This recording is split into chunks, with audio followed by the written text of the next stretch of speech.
चोरी के साथ टोटो गाड़ी समेत सिलगुड़ी व जलपाईगुड़ी के 3 युवक गिरफ्तार। नमस्कार दर्शक बिन, आप देख रहे हैं मेरा मैसा पहुंची आपके साथ। सड़क पर टोटो देखते ही इस बात पर नजर रखी जाती है कि ड्राइवर आसपास तो नहीं है। ड्राइवर आसपास नहीं हुआ तो तुरंत ऑटो गाड़ी को चुराया जाता है। आखिरकार पुलिस इस घटनाओं का उद्घाटन करते हुए 3 युवकों को गिरफ्तार किया। उनके पास से चोरी के साथ टोटो बरामद किए गए। सिलगुड़ी में कई दिनों से टोटो चोरी की घटनाएं हो रही थी। 12 दिसंबर को दाबग्राम मत सदन के सामने से एक टोटो चोरी हुआ था। उस टोटो की चोरी के आरोप में सिलगुड़ी थाने की पुलिस ने 3 लोगों को गिरफ्तार किया है। चोरी के साथ टोटो भी बरामद किए गए।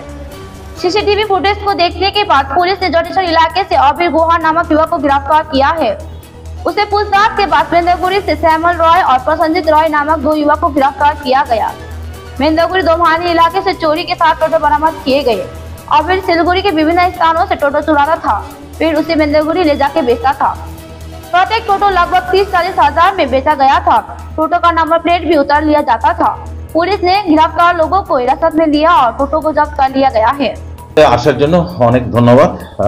আজকে আমরা শিলিগুড়ি এরিয়ায় টোটো চুরির গ্যাং আমরা ধরেছি, যেটা নিয়ে আমরা এখন কথা বলবো। এটা গত 12 তারিখে, এই ডিসেম্বরের 12 তারিখে একটা কমপ্লেন আসে শিলিগুড়ি থানায়। মাম্পি বর্মন বলে একজন কমপ্লেন করে যে তার টোটো মাতৃসদন হসপিটাল, ডাবগ্রাম মাতৃসদন হসপিটাল আছে, সেখান থেকে চুরি যায়। সেটা আমরা কেসটা রেকর্ড করি। রেকর্ড করে আমাদের তদন্তের দায়িত্ব দেওয়া হয়েছিল শিলিগুড়ি থানার এএসআই দেবাশিস দাসকে। সেই অনুযায়ী দেবাশিস দাস এবং আমাদের পিসি টিম এবং শিলিগুড়ি থানার অফিসার্সের টিম এর পিছনে লেগে যায়। তদন্ত শুরু হয় এবং পিসি টিম ছানবিন করে প্রথমে আমরা আবিরকে ধরি। আবির গুহ, যার বাড়ি জলেশ্বরী সারদা মোড়, 80 ঘর, ভক্তিনগর থানার এলাকা। তারপর তার স্টেটমেন্টের ভিত্তিতে আমরা পরবর্তীতে শ্যামল রায় আর প্রসেনজিৎ রায় বলে ময়নাগুড়ি দোমোহনী বাড়ি, এই 2 জনের, এদেরকে আমরা ধরি এবং এরা স্বীকার করে যে টোটো বিভিন্ন সময় এরা চুরি করেছিল।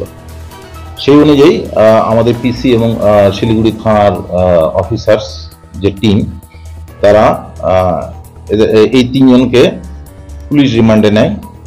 পুলিশ রিমান্ডে নেওয়ার পর এরা স্বীকারোক্তি করে এবং ওদের কনফেশনাল স্টেটমেন্টের ভিত্তিতে আমরা টোটাল 7টা টোটো উদ্ধার করতে পেরেছি।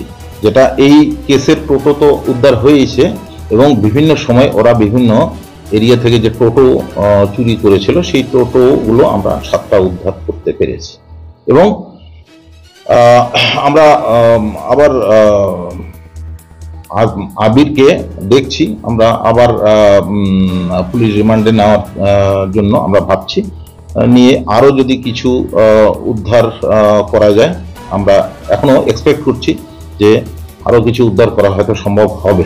এই আশা নিয়ে আমরা আরো আবিরকে আমরা পুলিশ রিমান্ডে নেব এবং আমরা আরো কিছু আশা করি টোটো চুরি যাওয়া, যেটা আগে চুরি গেছিল, সেগুলো হয়তো উদ্ধার আরো কিছু হওয়ার প্রবাবিলিটি আছে।